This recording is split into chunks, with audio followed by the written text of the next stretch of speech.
I never woke up one day and was like, I'm gonna have 5 dogs. That sounds like a breeze. Dog hair and my lip gloss. Got it. The real reason I have 5 dogs is because my boyfriend's a sucker. Listen, you got everybody in the thumbnail. You're not gonna get everybody throughout the whole video, especially this little one. He has no interest in this, right? But for now, can we enjoy this? So to answer the real reason that I have 5 dogs, I have to sort of take you back and walk you through everyone's journey and how they got here. It's so hard. I feel like I make it look easy, but that's because it's social media and you only see snippets every day. Nelly, you made it like seconds in. Dash is on his way out. I had a quick game of musical chairs there, but I think we are all where we want to be, right Dash? So today I wanted to just have a really open and honest talk around the subject of having 5 dogs. Bye Nell. Not like you look cute there or anything. Not like mom loved when you were laying there. So what that kind of means is I'm not gonna sit here and say like, oh, we fell in love and it was happily ever after. Although in some cases, you know, that was the story. But instead I'm gonna get into how some of these dogs saved my life and how I kind of feel like I saved some of theirs. So the first dog I ever got was Oaks. Oaks is here. He's my 8-year-old. At the time that I got Oaks, I was in a really bad relationship. I feel like we've all had one of those relationships where it was just really unhealthy. You sort of put this person on a pedestal that they certainly didn't live up to or deserve to be on, and they kind of just like shot you down anytime they could. I was young, you know, I think in my early 20s. I didn't know I deserved better. At this point in my life, I was living with him. I had moved to a city that he knew really well. I was very far from my friends and my family. I wanted a German Shepherd. My dad had a big love for Shepherds. At that time, he also had a Shepherd. And I really loved the relationship that he had with his Shepherd. It was like, this guy is like my everything. His dog really, really, truly loved him. And I wanted that with Oaks. I knew nothing about dogs and how to get dogs. I didn't know anything about shelters, rescues, breeders. I literally knew nothing other than that I wanted a dog. And somehow, I don't know how, I talked the person I was dating into getting this dog. Oaks is a Kijiji, or if you live in like America or Europe, it's like a Gumtree or like a Craigslist dog. He's a dog that I went online and I just bought from some like rundown garage in a crappy city. I think it was really just 2 dogs had puppies and then they sold them. That's what we would call a backyard breeder today. I didn't have the education back then to know better. There are 100 different ways to get a dog, but I think at the end of the day, giving your money to somebody who is just forcing their dog over and over and over and over again to have litters, that's cruelty, you know? Like, yeah, it might be quicker and easier to get a dog that way, but I don't know. You couldn't talk me into it again. I think that if I sat there and someone said, well, you know, this is what's happening, here's why you're able to buy this dog, I probably would have rethought my decision process. I'm not here to talk down to anyone who has a backyard breeder dog because, like I said, I have one. I'm just here to educate going forward that like there are better ways.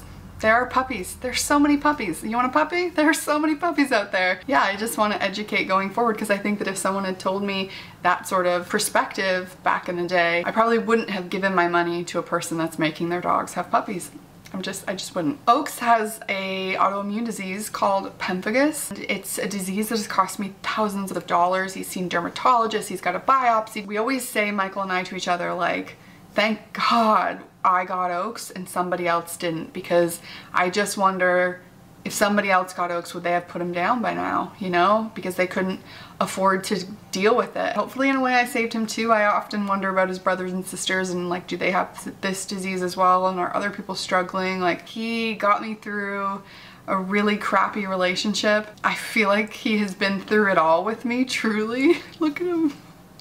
And I'm so thankful for him. Hotch and Girly were my next 2 dogs that I got. I didn't wake up one day and go, you know what I'd really like? 3 dogs. But I did wake up one day and see a photo of Girly that a friend of mine who worked at Dog Tales Rescue and Sanctuary posted. And I just saw her face and I was like, oh my god, that's the cutest dog. She's up for adoption? That person told me yes, but she's a bonded pair with another dog. So that means that they're trying to get these two dogs adopted together. I couldn't really get her out of my mind, so I was like, I have to at least go see her, meet this other dog, see what's what. Hotch was the other dog. Girly was pretty timid and shy, and she wouldn't really even come up to me or sniff me. Hotch was just like ready and willing. He was like, hello, how are you? Let me pet him, let me cuddle him. Maybe Girly was like, I'm gonna just stay back here, Hotch. You convince her that she loves you too. Well, it worked. It really worked. I went from having one dog to 3 dogs. It was triple the work. It was so much dog walking. It was a lot, okay? At this time I had moved. I was living in a house now. I had the whole house to myself, but I was still dating that person from when I got Oaks. So in that house, and while I had Hotch and Girly, that relationship ended. At that point, that relationship had just gotten worse. I really truly feel like Hotch and Girly, they like got me through that, especially the breakup. It's a breakup. You're gonna feel your feelings, and I couldn't not get out of bed. Like, you know how sometimes we've been through breakups, we don't get out of bed, we don't shower, we don't eat, all that stuff. I had to get up. They had to be fed, they had to be walked, they wanted to go outside, they wanted to go to the park. So I had no choice but to get up every day, and when I say I feel like they saved me, like that's what I mean. Like, little did I know that Girly was my soul dog. How I sort of describe soul dog is just this indescribable connection. It's like your best friend in the whole world. Nobody compares. And I call Hotch my heart dog, which is like different from a soul dog because it's almost like your baby, love of your life sort of thing. And then I feel like Oaks is like my child, like my really sometimes bad child, but like still love him, you know what I mean? He's goofy, he's fun, he gets me up, he makes me be active. Like, they all have brought me, you know, different things. Girly passed at it's almost been a year she passed. Sorry. I'm gonna get through it. She passed July 6th of 2022. I still have a lot of guilt surrounding it that I'm working through. Sorry, I don't want to make anybody cry. Sorry. She had a bad heart. She had a heart murmur. She had a lot of fluid in her lungs. So I lost Girly last year. And it wrecked me. Like, it wrecked me. I didn't think I was gonna make it out. I didn't have like any will to keep going, none. Someone had sent me someone else's Instagram story, and it was a picture of Miles, and it was like the little thing that's like on his cage at the shelter. I don't know what it was, this photo of Miles. I was like, yeah, that's the cutest dog I've ever seen. Kind of looked like a coyote. 11 years old in a shelter. Somehow I convinced Michael that we needed this dog. I think it had a lot to do with he had watched me just like fall apart and like have no will to live. And when I showed him Miles, I think he said to me it was the first time he had seen like life back in me, and he just wanted me to be happy, and so that's why he said yes. But anyways, we drove to California and we brought Miles home. But it was hell for the first probably, I don't know, a couple months. Oaks did not like Miles. We had serious talks about like, are we gonna give up? Like, Oaks is miserable. Like, Oaks had bit Miles. We were losing our minds. We were doing everything we could. We were reading up how to integrate dogs. Like, we were doing everything we could. There was no trick to get 2 dogs to get along, but the one thing we did do that I think did help is like we would have steak in each of our pockets, and we would let them walk by each other and reward them for like not reacting. And then we would let Miles get up on the couch with Oaks and reward Oaks for not reacting. We rewarded all of the positive behavior. We've come such a long way, and I'm glad we didn't give up, but it was a lot. Like, we don't talk about dogs biting each other because we think people are gonna think negatively about us, but really what I want to say here is we didn't give up, we gave it our all, and now they're able to live with each other, and it was a hard process, but we got through it. Okay, before I go to Nelly, I want to jump quickly to Dash, because Dash is a huge story in itself. You guys know that I fostered Dash. He came from St. Lucia. He was born with a bunch of birth defects, so like his paw was stuck like this, etc. If you don't know the story, Dash's story is on my YouTube channel. When Dash came to me as a foster, I had Oaks, Hotch, and Girly. So this was before Miles. He couldn't walk when I got him. He was in diapers. He couldn't tell us when he wanted to pee. He really grew up in the time that we had him, which I think was 5 months. He really grew up a lot with us, learned to walk, learned to, like, was potty trained, and just learned how to, like, be a dog truly with us. We didn't have a great experience with that rescue. I just spoke up that I felt like Dash wasn't getting the care that he needed, and they were very defensive about it, and so they took Dash out of my foster care. And I think to this day they'll say, well, it was COVID and there was a lot going on, but like I was watching Dash deteriorate in front of my eyes,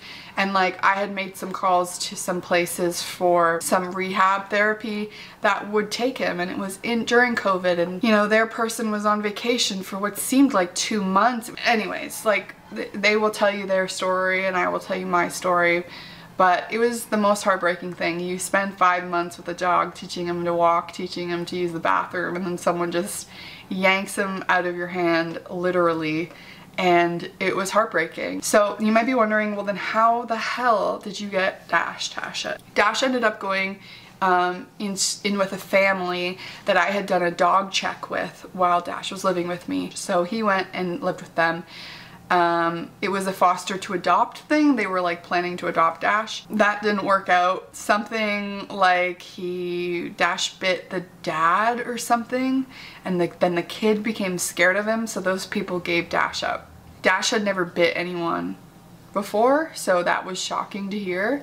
Dash ended up going and living for 2 years in a dog hotel. This wonderful lady, Joanne, who is a dear friend now, she had a dog hotel that Dash was able to stay in. Dash lived there for 2 years, and then came the time for Joanne was closing her business, her pet hotel. Basically, the rescue had to find Dash a home, which they were unsuccessful at doing. From the time that Dash was not with me to the time that he came back to me, he had become a reactive dog. And I'm talking about reactive towards people, reactive towards other dogs. He still to this day only likes people he met when he was a puppy. He really enjoys his own space. He doesn't want anybody in his freaking space. He is a reactive dog through and through. So as you can imagine, it was really hard for them to place Dash in a home because he didn't like other animals. He barely could meet other people. Really, they were saying no men. The rescue was kind of at, like, they didn't know what to do. Joanne was going on a vacation. I told Joanne, don't worry about it. I will take Dash and you go on vacation. We had a lot of work to do. He can only see one vet. He can only see one rehab specialist. He can't go and meet new people. It just doesn't work like that. It's whoever he saw when he was a puppy. And was I sort of forced into this taking Dash situation? Yeah, but I love him. And I feel like there was nobody else. You know how we have like an open laundry room where there's like a open staircase? There's no door. It's like the way you go to the back of my house. So we installed like a gate that can go there so that Dash can go in and have his own room and his own alone time. We put like a carpet in there. It's almost like it's overstimulating for him, and he's like, I need my space. You know what I mean? So he's a special dog. He's got a special life that we have to like make work, and we were literally his only hope. And when I say us, I mean Joanne as well, because Joanne is the one that pays for Dash's medical bills. I couldn't do it without her. I just feel like the two of us together, we were like meant to be, and I feel like we're Dash's guardian angels, truly, honestly. As you can see so far, it has not been a walk in the park with, you know, all my dogs. Then how does Nelly come into the equation? A small dog. Why do I have a small dog? A couple days after Girly had passed away, the girl who had facilitated Hotch and Girly coming from the Bahamas to Canada, she had messaged me and said that she was bringing another dog to Dogtails from the Bahamas. I did go and meet this dog. It was Nelly. She was such a good, perfect, well-behaved dog. This is before Miles. Like, this was like right after Girly had passed. She's gonna be the most adoptable dog in the world. Like, some other family is gonna come along and be like, perfect dog, perfect size, loves kids, loves, and like, she's, you know? So I said, I don't think it's a dog for me. And then I ended up getting Miles. You know, I thought, I'm supposed to have the problem children. And then I remember Stephanie saying to me, like, Tasha, you know you're allowed an easy dog, right? Like, you don't have to take on all the hard dogs. Nelly didn't get adopted. She ended up needing a hip surgery, dental surgery, elbow surgery. She was actually in a lot worse condition than originally we had thought. So I think that scared off a lot of people, hearing like, oh, she's gonna have to go through this surgery. Like, can you walk her through that and care for her while she's going through 3 different surgeries over the next year? It had been a couple months, like, I think it had been 6 months, and she'd still not been adopted. Hey, I'm talking about you. I had like reached out and asked about like why she hadn't been adopted yet, and I went to go see Nelly, and I think I was really missing girl dog energy. Girl dog energy is special if you have a girl dog or you've had a girl dog. I don't know how I convinced Michael for Nelly for 5th dog. I have no idea, but somehow I did. And I went to do a dog check, so I went to take Oaks to meet Nelly, and I was like, it's not gonna go well, there's no way. Like, I was pretty sure, I was like, Oaks is gonna tell me no, it's gonna be fine, I'm gonna walk away from this. I'm gonna have my conscience cleared because I checked, but, you know. Well, don't I go, and they just hit it off. Like, Oaks really likes her, and Nelly's just like, hey, what's up? Like, they were so good, and I was like, oh shit, okay, well, so that's the thing. This whole time, Oaks just liked girl dogs, and I didn't know that. But it makes sense, because he was perfect with Girly, so I should have known. So then I ended up getting Nelly. I love her so much. She reminds me in so many ways of Girly. She does so many girly things, and she gave me like the girl love that I desperately needed in a house full of boys. She was the easiest. She came in, everybody loved her. Like, I don't know what to say. Like, she just really fit into our pack. It was nice to have something that was easy, because again, Miles was not easy. Dash is never easy. There are many upsides to having 5 dogs. Like, this is the family that I've chosen. You know, I literally got to make my perfect family. I think that's really special, especially if you don't have a lot of family that you're super close with. I love my home. They fill my home with so much joy and love. But then the downsides that no one really talks about, you know, it's next to impossible now for me to travel. I can travel if Michael's home from tour, but like for Michael and I to travel together, it's next to impossible. I don't know if it'll ever happen. Yeah, so downside is like I really can't go anywhere because I have 5 dogs and no one to care for them. It's not all fun and games. Like, there's a lot of poop. Sometimes do they get in tiffs? Do they get in little arguments, little spats? Yep. I don't think I could do this if I didn't work from home. It's one of the biggest blessings of having this platform, of you guys watching this video. Thank you, because I get to be able to give these dogs homes and the life they deserve. So the real reason that I have 5 dogs is because I'm nuts. No, but the real reason I have 5 dogs is because that's what I feel like I was put on earth to do, to help dogs and give them homes. Thank you so much for watching. I hope you enjoyed this. I love talking about my dogs. It was nice to just make a video where I sat here and talked about them for whatever it is, 20 minutes. If you have any questions that maybe I missed, put them in the comments and I'll get back to you. Okay, bye guys. Bye.